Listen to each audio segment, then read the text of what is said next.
কুণাল ঘোষের মন্তব্যে এবার ক্ষোভ প্রকাশ করেছেন নয়না বন্দ্যোপাধ্যায়। কুণাল ঘোষের বিরুদ্ধে তিনি নাকি দলকে নালিশ জানাতে চলেছেন বলেই খবর। আরো তথ্য আমরা জানবো, আমাদের প্রতিনিধি অর্ণব মুখোপাধ্যায় রয়েছেন আমাদের সঙ্গে। অর্ণব, দেখো, নয়না বন্দ্যোপাধ্যায় যেটা সূত্র মারফত জানা যাচ্ছে যে তিনি ঘনিষ্ঠ মহলে এটা জানিয়েছেন যে তিনি এখনো অব্দি তৃণমূলেই আছেন এবং মমতা বন্দ্যোপাধ্যায়ের সঙ্গেই আছেন। সুদীপ বন্দ্যোপাধ্যায় যে সিদ্ধান্ত নিয়েছেন সেটা তার ব্যক্তিগত সিদ্ধান্ত, তার সঙ্গে এ ব্যাপারে সুদীপ বন্দ্যোপাধ্যায়ের সঙ্গে নয়না বন্দ্যোপাধ্যায় সহমত নন।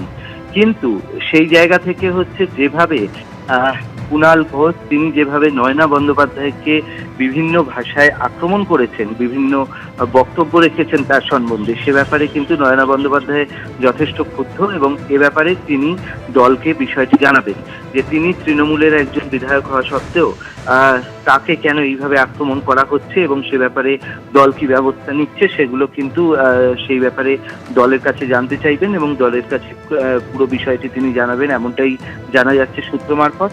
এবং সেই বিষয়ে যদি দল কোনো ব্যবস্থা না নেয় সেক্ষেত্রে পুরো বিষয় দেখে তার পরবর্তী সিদ্ধান্ত নেবেন নয়না বন্দ্যোপাধ্যায়, এমনটাই তিনি তার ঘনিষ্ঠ মহলে জানিয়েছেন।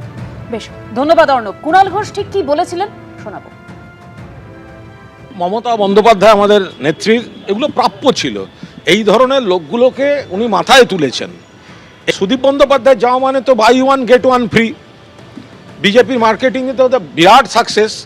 মানে শুধু সুদীপ বন্দ্যোপাধ্যায় একটা পরচুলো হলো, একটা ওরকম একটা অদ্ভুত টাইপের লোক পাওয়া গেল তাই নয়, তার সঙ্গে একটা ভ্রাম্যমান বিউটি পার্লার পাওয়া যাবে।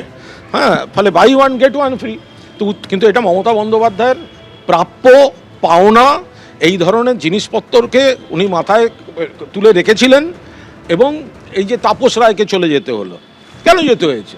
তাপস রায়ের মতো একটা দক্ষ নেতা। এই সুদীপ বন্দ্যোপাধ্যায় হোয়াটসঅ্যাপ করে করে কেঁদে কেঁদে বলেছেন মমতা আমাকে উত্তর কলকাতার সভাপতি আবার করে দাও।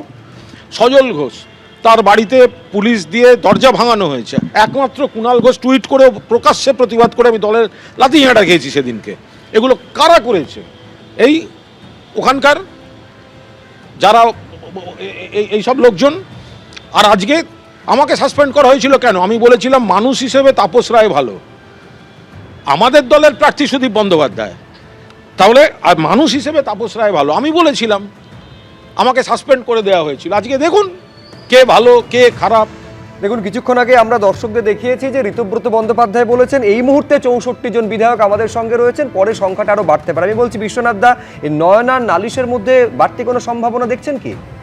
একেবারে অ্যালিবাই তৈরি করে, মানে কুণাল ঘোষ এর আগেও নয়না বন্দ্যোপাধ্যায়কে একাধিকবার আক্রমণ করেছে, কোনো উত্তর দেননি, কিন্তু আজকে এতটুকু বলার সঙ্গে সঙ্গে তিনি অ্যালিবাই পেয়ে গেলেন এবং এই অ্যালিবাইটাকে সামনে রেখেই উনি একেবারে ঋতব্রত শিবিরে চলে যাবেন।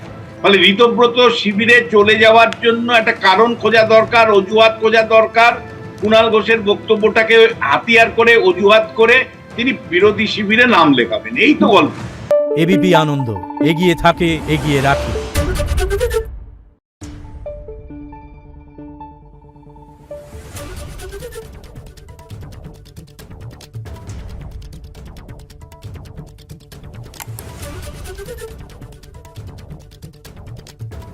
Thank you.